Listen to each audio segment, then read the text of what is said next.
इतिहास के पन्नों में कई राजाओं की कहानियां दर्ज हैं, लेकिन कुछ नाम ऐसे होते हैं जो समय की धूल में दबने के बजाय और भी चमकने लगते हैं। आज हम बात करेंगे एक ऐसे ही महानायक की, जिन्होंने मुगलों और आदिल शाही की जंजीरों में जग दे भारत में स्वराज का सपना देखा और उसे सच कर दिखाया। ये कहानी है छत्रपति शिवाजी महाराज की। पुणे के शिवनेरी किले में जब एक बालक का जन्म हुआ, तो किसी ने नहीं सोचा था कि यही बालक आगे चलकर भारतीय नौसेना का जनक और मराठा साम्राज्य का संस्थापक बनेगा। शिवाजी को वीरता के संस्कार अपनी माता जीजाबाई से विरासत में मिले थे। बचपन में जब दूसरे बच्चे खेल कूद में समय बिताते थे, तब शिवाजी महाराज सह्याद्री की पहाड़ियों को नाप रहे थे और किलों को जीतने की योजना बना रहे थे। मात्र 16 साल की उम्र में उन्होंने अपने मुट्ठी भर मावलों के साथ रायरेश्वर मंदिर में खून से तिलक लगाकर यह शपथ ली थी कि वे गुलाम बनकर नहीं झेंगे और अपना खुद का स्वतंत्र राज्य स्थापित करेंगे।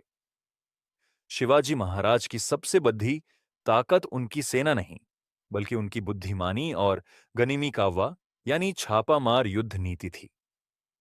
उनका सामना जब बीजापुर के विशालकाय और क्रूर सेनापति अफजल खान से हुआ, तो पूरी दुनिया को लगा कि शिवाजी अब नहीं बचेंगे।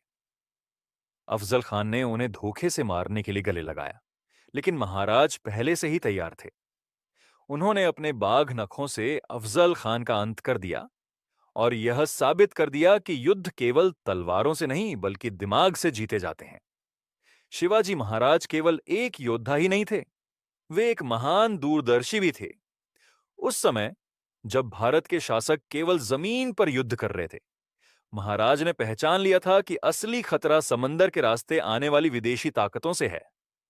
उन्होंने कहा था कि जिसका समुद्र पर नियंत्रण होगा, वही असली राजा होगा। इसी सोच के साथ उन्होंने कोंकण के तटों पर अपने जहाज खड़े किए और सिंधुदुर्ग जैसे विशाल समुद्री किलों का निर्माण कराया। यही कारण है कि आज भी उन्हें गर्व से फादर ऑफ इंडियन नेवी कहा जाता है। उनका शासन केवल किलों और जीत तक सीमित नहीं था। वे एक ऐसे राजा थे जिनके राज्य में किसान खुशहाल थे और महिलाओं का सम्मान भगवान की तरह किया जाता था। उन्होंने एक ऐसी न्याय प्रणाली बनाई जहां अपराधी की जाति या धर्म नहीं देखा जाता था। उनके स्वराज में हर धर्म के लोगों को जगह मिली, क्योंकि उनका लक्ष्य किसी धर्म विशेष के खिलाफ लड़ा देना नहीं, बल्कि अन्याय और गुलामी को खत्म करना था। आज सदियों बाद भी जब हम शिवाजी महाराज का नाम लेते हैं, तो रगों में एक नया जोश दौड़ जाता है। उनका जीवन हमें सिखाता है